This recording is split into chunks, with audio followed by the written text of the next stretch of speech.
Iran Israel जंग में शुमाली Korea की एंट्री। अमेरिकी सदर डोनाल्ड ट्रंप वाज़ेह अल्फाज में ये कह चुके हैं कि उन्हें शुमाली कोरिया और रशिया की जानिब से ईरान की मदद के शवाहिद मिले हैं।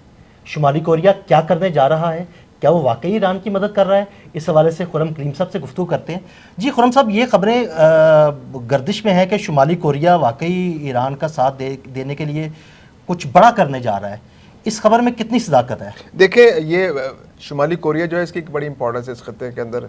फार ईस्ट के अंदर एक ऐसा मुल्क जो अमेरिका का मुखालिफ समझा जाता है। और ये पूरी जंग जो है ये दो तरह दुनिया इस वक्त तकसीम है। एक अमेरिका जो इसराइल की हिमायत में खड़ा हुआ है और अमेरिका की हिमायत में पूरा यूरोप खड़ा हुआ है। बिल्कुल। तो दुनिया इस तरह से तकसीम है। दूसरी जानिब रूस है और चाइना है और पाकिस्तान है, जो या मुस्लिम ममालिक हैं जो चाह रहे हैं कि जंग बंद हो जाए। जो इसराइल जो बिला वजह की जारियत ईरान पर उसने जो एक जंग मुसल्लत कर दी है जिसका कोई जवाब मौजूद नहीं है, तो उसके अंदर अमन की ख्वाहिश रखने वाले ममालिक मौजूद हैं। जैसे चीन है, उसने रशिया उसने तो साल से की भी पेशकश की है कि ईरान और इसराइल के दरमियान मैं साल से कर सकता हूँ क्योंकि दोनों से मेरे अच्छे ताल्लुकात हैं, तो मैं इनको मुज़ाकरात की टेबल पर लाकर मुज़ाकरात कामयाब करा सकता हूँ।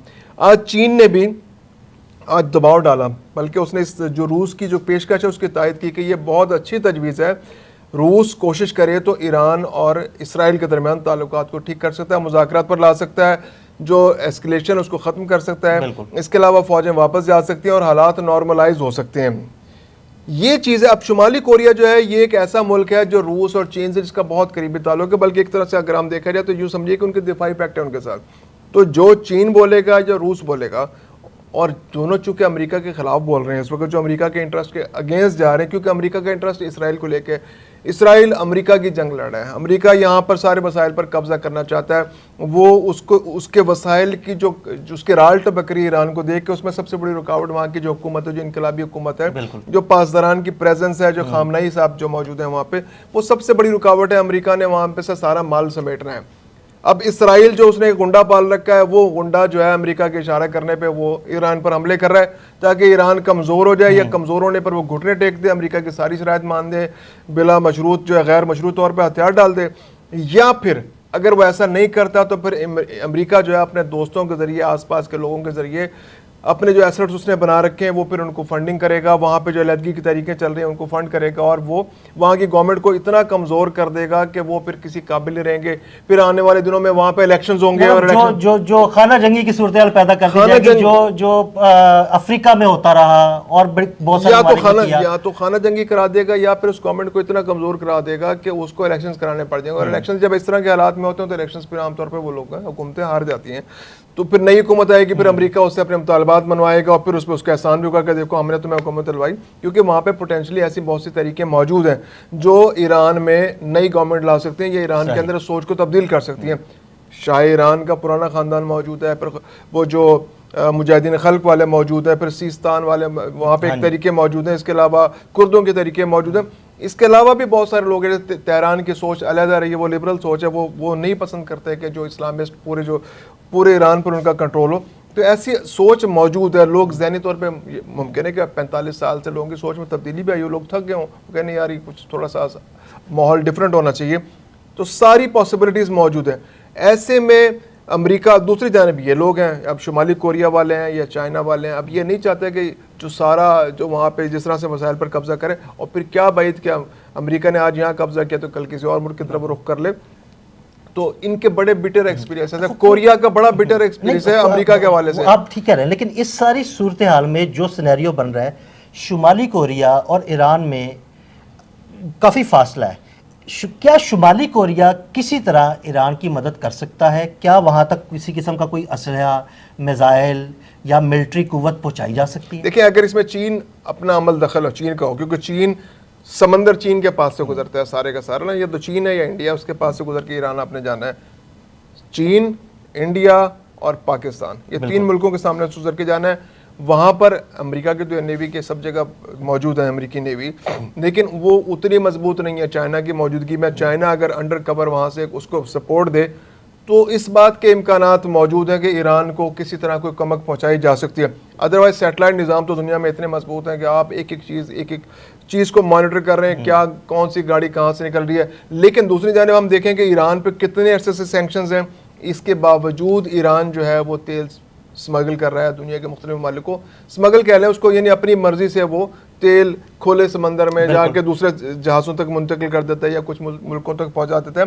तो इस बात के इम्कान तो मौजूद है। चाइना जब ईरान तेल दुनिया को दे सकता है तो फिर असला भी ले सकता है। अच्छा, शुमाली कोरिया जो है वो मिसाइल टेक्नोलॉजी में काफ़ी आगे जा चुका है, इसके अलावा फिर वो न्यूक्लियर पावर भी है एक तरह से। तो उसका ईरान को इस वक्त जो है ना मिसाइल टेक्नोलॉजी की बहुत शदीद जरूरत है, क्योंकि इसराइल से वो दो जंग तो लड़ नहीं रहा। बिल्कुल। उसका हमला करने का एक ही पॉसिबिलिटी है इसराइल पर हमला करने की, कि वो जब भी जवाब देगा तो मिसाइल के जरिए जवाब देगा। तो पाकिस्तान तो जाहिर सी बात है, क्योंकि पाकिस्तान तो अपने पोजीशन क्लियर कर चुका है कि हम असला नहीं देंगे, हम इस जंग में शामिल नहीं होना चाहते, हम ना मिसाइल देंगे ना कोई और टेक्नोलॉजी ईरान को देने की या कोई सिस्टम देने के लिए हमारा कोई इरादा नहीं है। लेकिन हम पॉलिटिकल फ्रंट पे और इखलाकी तौर पे ईरान की मदद करते रहेंगे, दुनिया को कन्विंस करते रहेंगे, सफारती सतह पर कोशिश करते रहेंगे कि ये जंग रुक जाए। शुमाली कोरिया की ये पोजीशन है, चाइना की ये पोजीशन है कि वो फार ईस्ट के रास्ते, बहर हिंद के रास्ते जो है वो ईरान की मदद कर सकते हैं।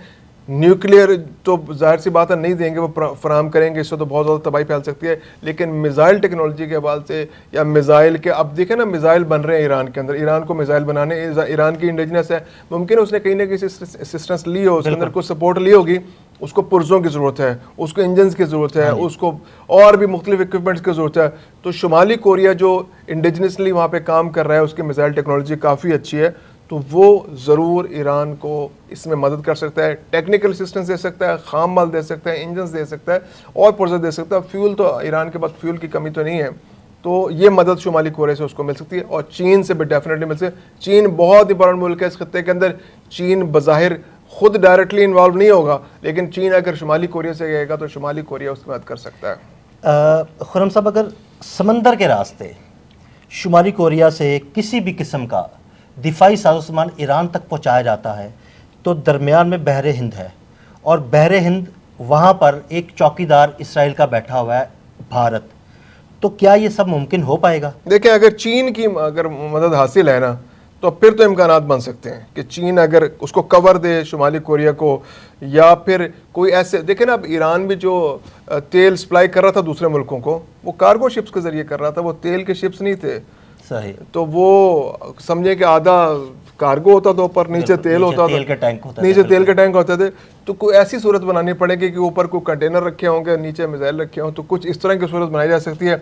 और बहुत सारी ऐसी कार्गो कंपनीज हैं जो पूरी इस खत्ते के अंदर ऑपरेट करते हैं, जिन पे इन्फ्लुएंस होगा, चाइना का भी होगा, शुमाली कोरिया। अब देखें ना, शुमाली कोरिया ने जो मिसाइल टेक्नोलॉजी या न्यूक्लियर टेक्नोलॉजी ली है, तो वो भी तो खुल के तो नहीं आई ना, वो भी कहीं ना कहीं ऐसे हो सकते हैं।